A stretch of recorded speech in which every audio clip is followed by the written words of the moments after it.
Hello and welcome to Ctrl-Alt-Speech. If you are a regular listener, you'll know that we sometimes feature sponsored bonus chats at the end of each of our episodes. This is something slightly different. It is a sponsored spotlight interview in which we get to go deeper with leading figures in the trust and safety space about important issues having to do with online speech. Last week, Ben got to speak to Mike Pappas, the founder and CEO of our launch sponsor, Modulate, which builds pro-social voice technology that combats online toxicity and elevates the health and safety of online communities. The really fascinating conversation touches on how voice is becoming an increasingly important medium for online speech and what that means for trust and safety, including some perhaps surprising ways that voice can actually be easier to moderate than text. Take it away, Ben.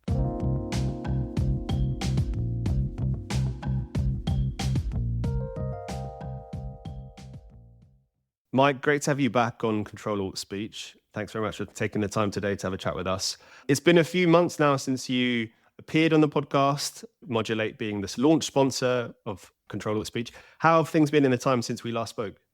Yeah, thanks very much for having me again, Ben. Excited to be here. Things have been going well. Yeah, we recently launched a case study with Call of Duty on the impact of voice moderation in these massive AAA games. So that's been really exciting to share some stats. I'm sure we'll get into that in a little bit. And otherwise, just been continuing to roll out and chat with a lot of folks across a wide variety of industries about what safety looks like in this rapidly changing world we're in. Yeah, I'd love to hear more about that because I know you're going through a lot of product exploration as a company. You know, you've made a lot of inroads into gaming and have a real deep client base there. What is it you're seeing when you're speaking to trust and safety leaders and execs in other companies where Modulate might fit? Yeah, I mean, I think the starting point is just voice has always been very impermeable to trust and safety teams, right? There's just been this general understanding that there's nothing you can do about the risks that are there. So I think what's caught people's eye about what we've been doing in gaming is just the fact that we can access that voice in a way that's still respectful of privacy rights, in a way that's actually cost effective, and really crucially, in a way that understands emotion and context so that we're not just, false flagging everything left and right. The way Modulate really thinks about our mission, we have this phrase pro-social voice intelligence. And what that really boils down to is whenever people are having these voice interactions, there's various ways for them to go wrong. It could be open hostility. It could just be a culture clash. It could be people misunderstanding each other. But all of these things sort of destroy value we could be getting from each other in these conversations. And so our vision is we would just want to be in every conversation where that value is being lost. Can we be helping recover some of that value in some way? I'm really interested in the kind of tone and the interest from companies that you've spoken to, and particularly the level of understanding about the challenges that manifest themselves in voice. Like how familiar are folks that you're talking to about how harmful content kind of emerges? And when you talk to them about what you can do, is it a surprise to them? I'd say yes. We're talking with a lot of smart people who grok it very quickly, but so many intuitions in this space are built on text chat. And there really just are some fundamental differences there. Some are more obvious, like in text, you can replace the I with an exclamation mark to try to get around the filter. There's not really such a thing in voice. So it actually is that voice can be more resilient and you can end up with higher precision rates once you solve the early problems of how do you even access the voice in the first place, which is counterintuitive to a lot of folks. And there's a lot of things like that we have to sort of walk people through as they think about their models here. Yeah, I imagine. So in terms of those areas, those types of companies that you've been talking to in the kind of exploration work you've been doing, where are you seeing interest? What's new? How far away from the kind of gaming industry are these companies? Can you talk us through those? Yeah, I think we're seeing a lot of interest from everything that is just sort of social platform. So that can range from the obvious sort of gaming and other sort of hangout spots to things like online dating platforms or social media. Within that space, obviously there's a lot of focus on things like mis and disinformation and the distribution of that. There's certainly a lot of attention on things like financial fraud, pig butchering and stuff like that in online dating world is very big. And of course, there's the, forgive this terrible turn of phrase, but good old fashioned hate and harassment, which is still around and very much still a priority for everyone. We're also starting to have some conversations on the enterprise side. Some companies that do things like hosting call centers or having other ways that you can reach out to an employee when you're having a problem. Unfortunately, there are sometimes consumers that are very sort of rude and unfair and sometimes escalate even further with those workers that they're contacting. And the platforms that want to be able to protect their employees and take care of their mental health and support them in these situations, they need tools to be able to recognize when something bad is happening there as well. So let's kind of go into that a bit more, because that's really a really interesting case, I guess. Where do you kind of fit in that particular piece? Is it a case of delaying customer service representatives from receiving messages? Is it that they're reported in a different way? How does that help that issue that they brought to you? So across everything that we do, we never do like live bleeping or live interception of the audio. That just adds too much latency and breaks the ability to have real conversations with each other. But we are sitting on top of it and able to recognize very quickly within a matter of seconds when a conversation is going foul. So what that could result in say a call center ecosystem is, hey, maybe one of your junior reps is getting their head torn off and you need to escalate and bring in a manager who can help solve this problem. And so we can help flag that and bring someone in. That can also help with companies that are moving to AI agents and are trying to think about, when is the customer too frustrated with this AI agent and we need to get a human on the line? And on the flip side, of course, you want to make sure that your agents are not mistreating your customers as well.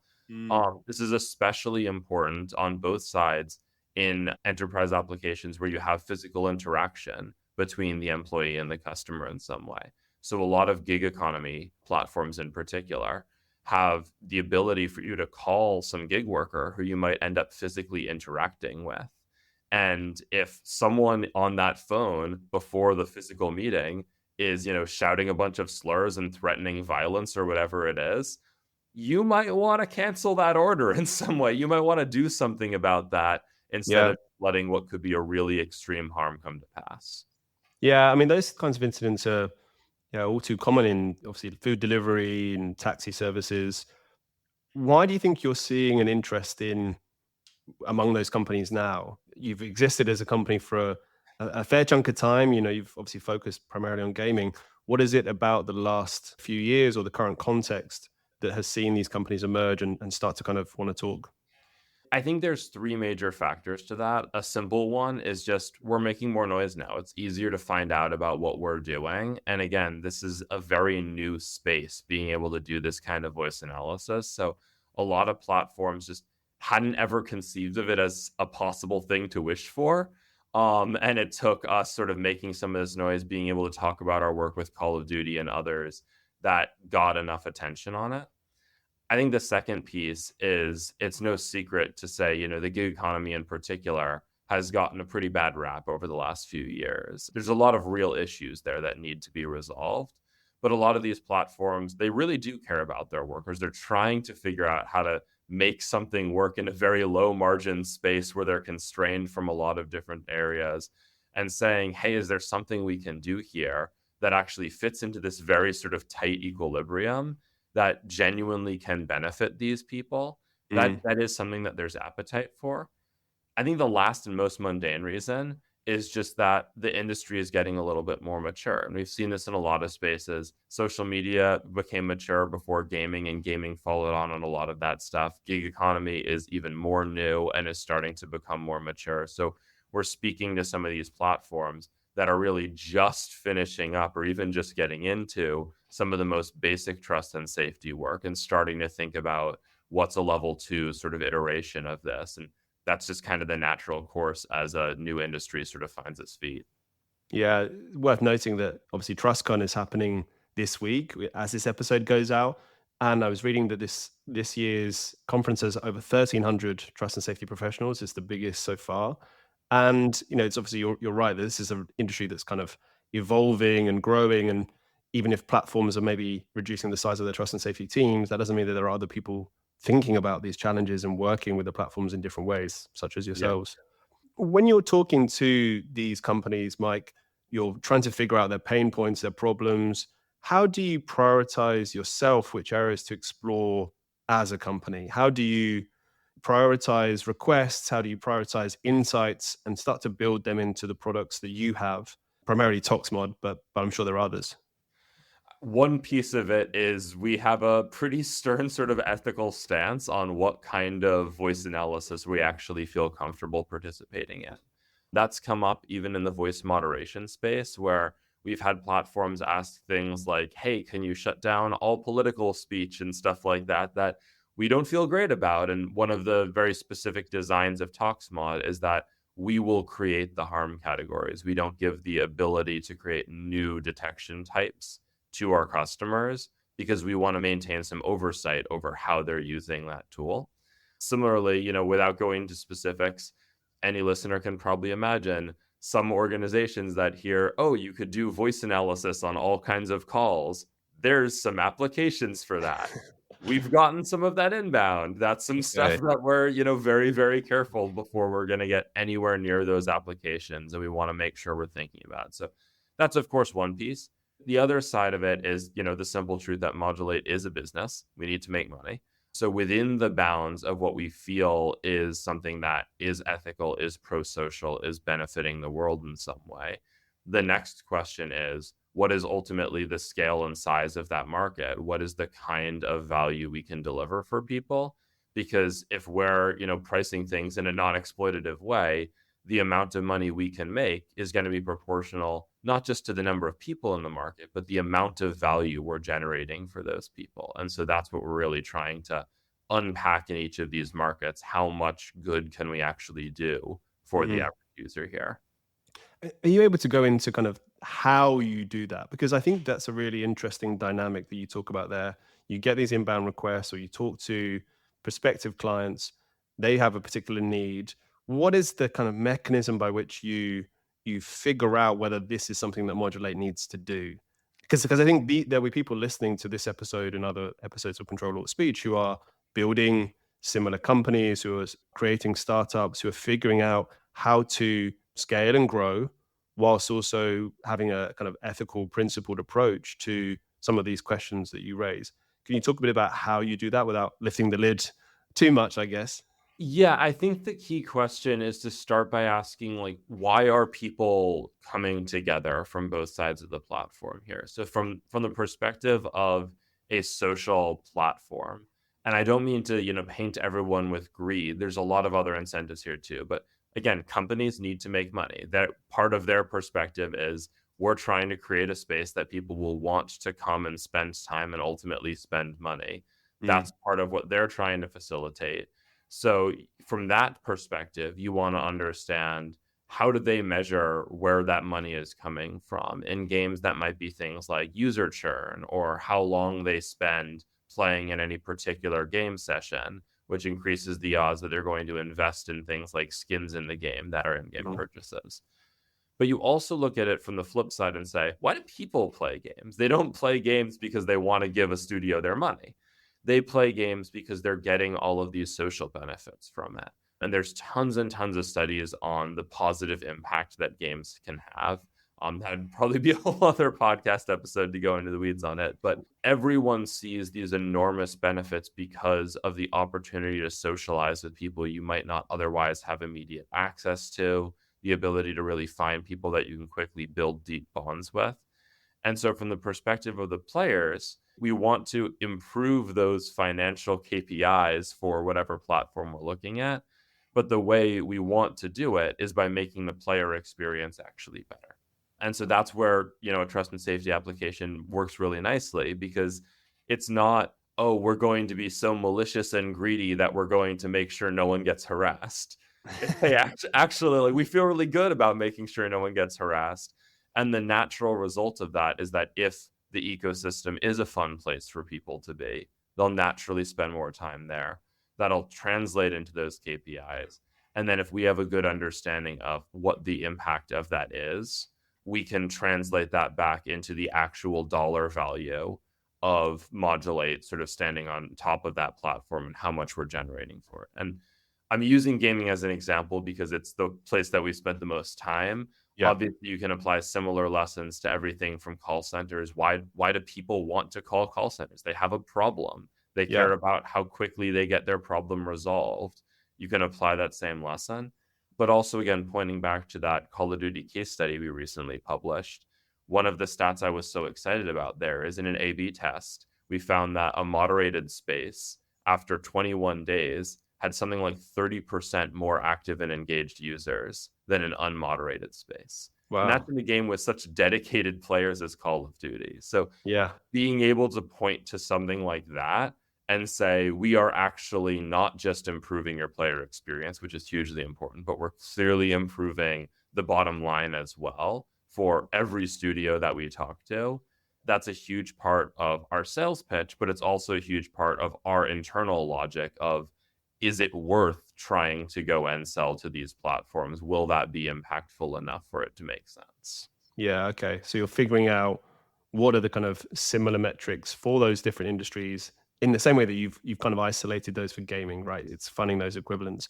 In terms of how you stack those, because I think how you measure the success or the implementation of a tool like Modulate, you could do it in a number of different ways if you're a platform, and I'm sure there are particular metrics you want to see a change in once you come on board. How do you rank them or stack them or think about them holistically?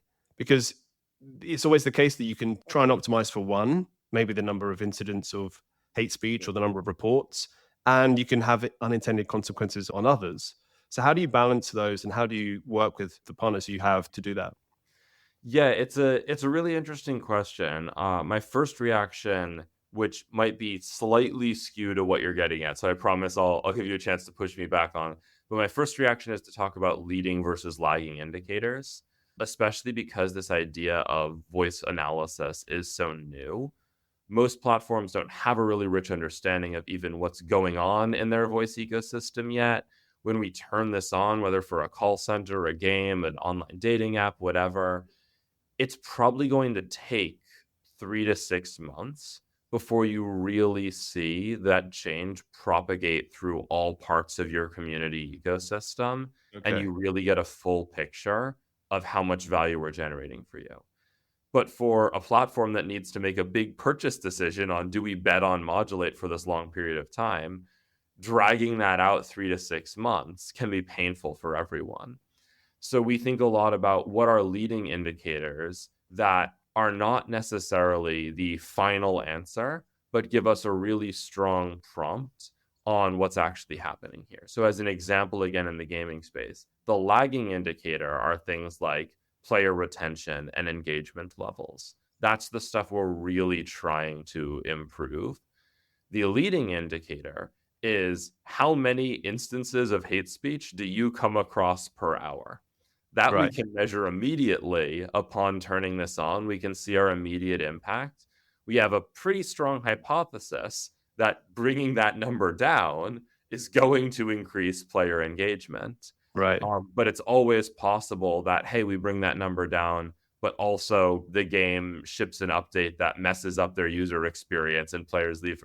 So we can never, directly tie that leading indicator to the lagging indicator, but it's a strong enough hypothesis that it makes people feel comfortable saying, okay, it's worth taking maybe a year to do a more sort of really robust analysis of this.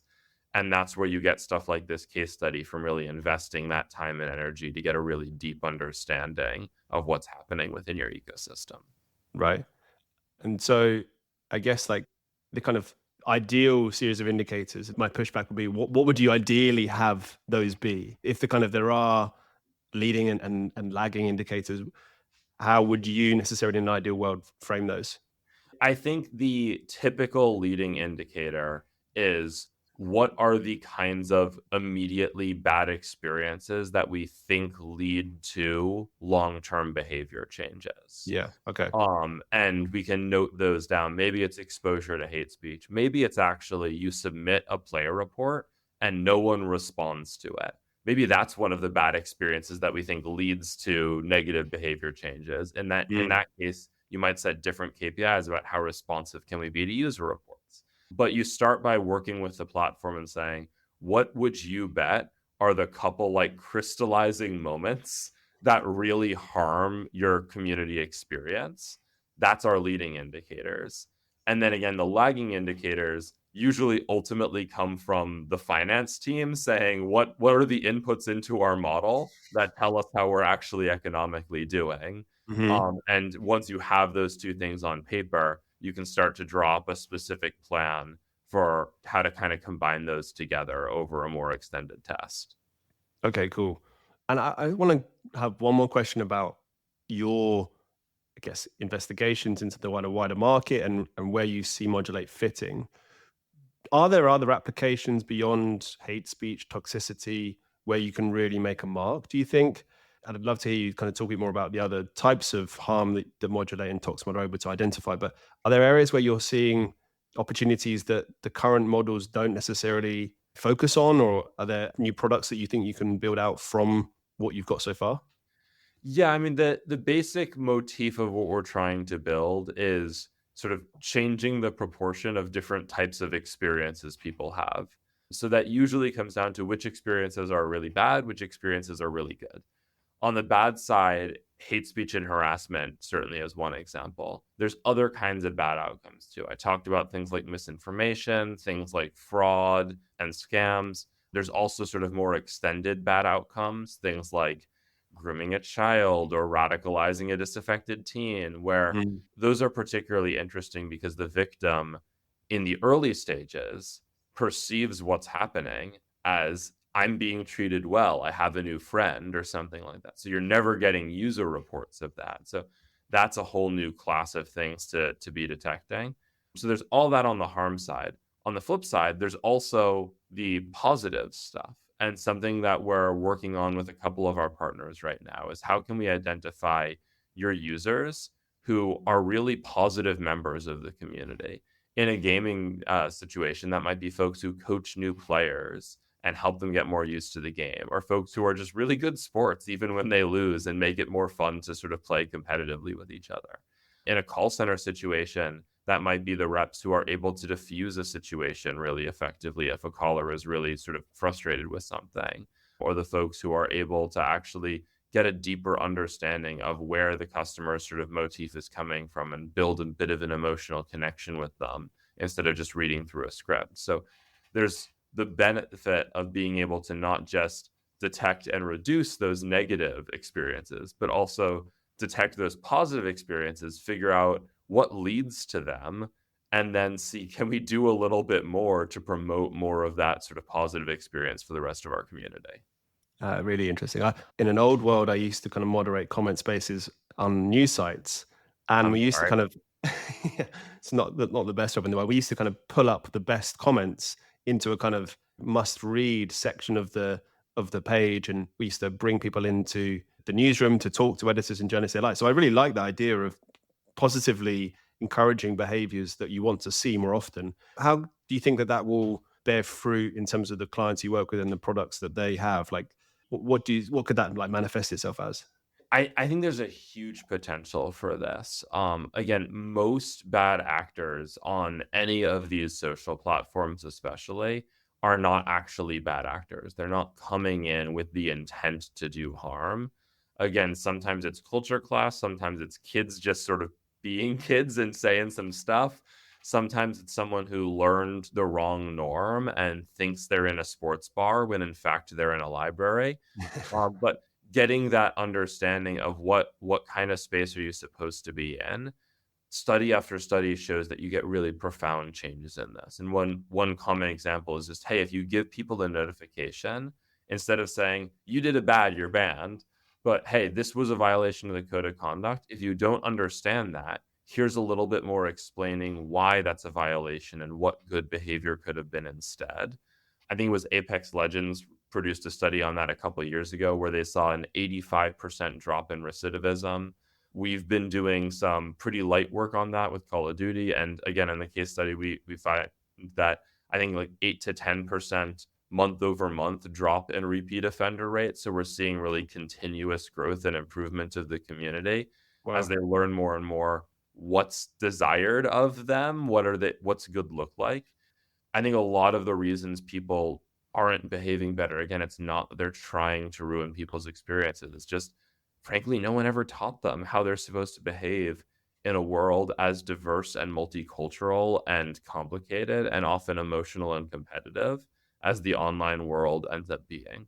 Yeah, you're right. And the constant shifts, I guess, in those standards and expectations and policies on the platforms and sites that you go to also makes that a very confusing world to be in, isn't it? So Yeah. I'm really interested, Mike, to kind of, I guess, flip to how you build these products and models, because I guess once you've taken the insights from platforms and the clients you're thinking about and talking to, the question is like, how do we build those out ourselves? And AI safety has become such a big topic in the last few months in particular. And there's been such a focus on how do you very consciously and ethically build out models that don't cause unintended harms. How does Modulate think about that in the work that it does? Yeah. I think first off, we sort of break down this separation between the safety from AI and using AI for safety, both of which have their own important sort of considerations. So safety from AI, I mostly think of that in the context of like making sure Gen AI doesn't teach someone how to build a bomb or something like that. But there's applications to us too. I think, if we were building a tool that had a ton of inherent biases in it, that's a potential failure of the AI actually making some people more unsafe. So that's an area that our team invested quite a lot initially on sort of manual curation of a really rich, expansive data set. And we have a benefit here because we've been in so many of these games. We've been able to accumulate hundreds of millions of hours of real emotive conversations between people. A lot of the other data sets that are out there are things like someone talking to their Amazon Alexa, where they're talking in very flat tones, trying to be understood by a robot. And in the data we have, it's much more rich and human.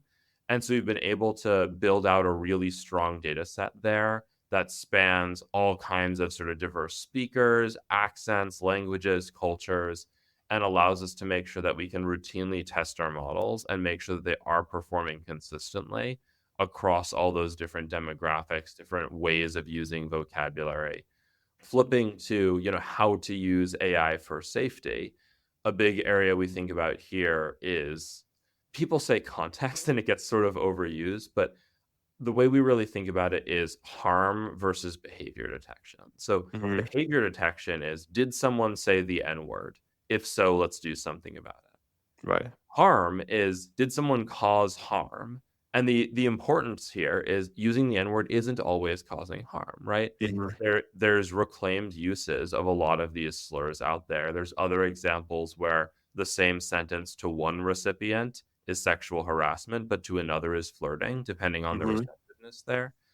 So instead of starting out and saying, this sentence or this phrase or this word is bad, we start out by building an AI that can look for the myriad human ways that we exhibit, I feel harmed. That might be I'm shouting, it might be I'm debating, or I'm crying. I might have just gone into a shocked silence.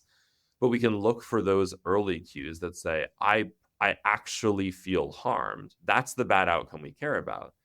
And then we can say, why do we think Mike is harmed? Oh, well, Ben was just shouting the N-word a whole lot 3 seconds before. Those things are probably correlated. So in this case, it was a bad use of the N-word. But by being able to start with harm first, that's something that really requires this more contextual, more sophisticated AI that can understand those emotional cues from people. But now that we have AIs that can do that, we're able to do something much richer that still allows for friendly banter, allows for self-expression, but can also stamp down on harm when it does come up. Yeah, okay. That's a really elegant, I think, description of how it works. I mean, I have to ask, because there's so many, I guess, incidents of this in the news recently. Mike and I have covered it a lot on the podcast, of over kind of censorship or, over policing of certain content. And I imagine that in voice, with the complexities that you described, that risk is even higher. And great to understand how you think about that and how you maybe have that as one of the indicators of the work that you do. Yeah. Where does that come out in the work?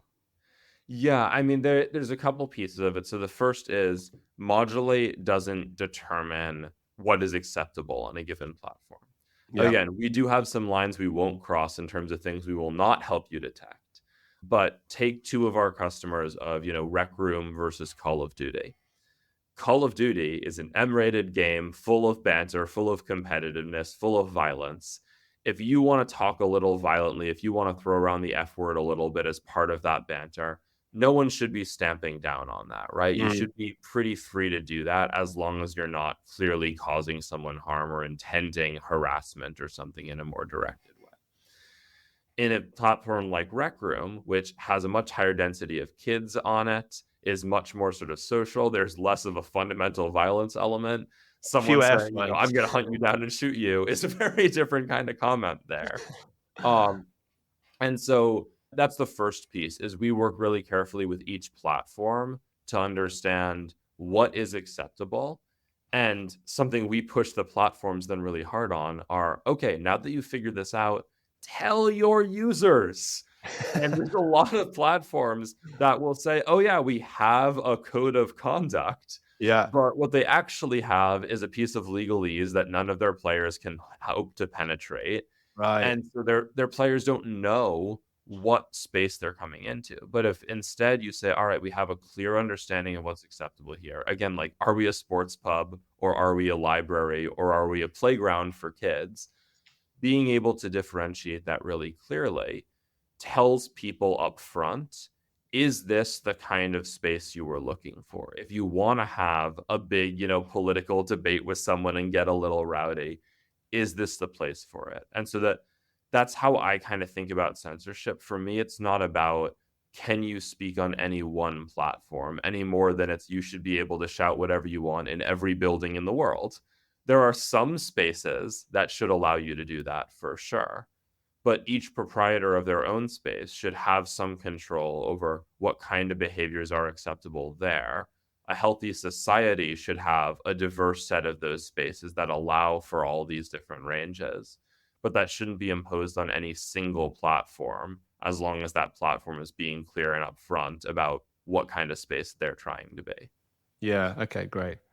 Mike, that's really fascinating. We're coming to the end of our conversation today. I wanted to just ask, what is it you're most excited about in the coming weeks and months as far as voice moderation goes and within the trust and safety space? What is it you're excited to see? What are you predicting? We'll hold you to account and ask you this in a few months' time when we speak to you again.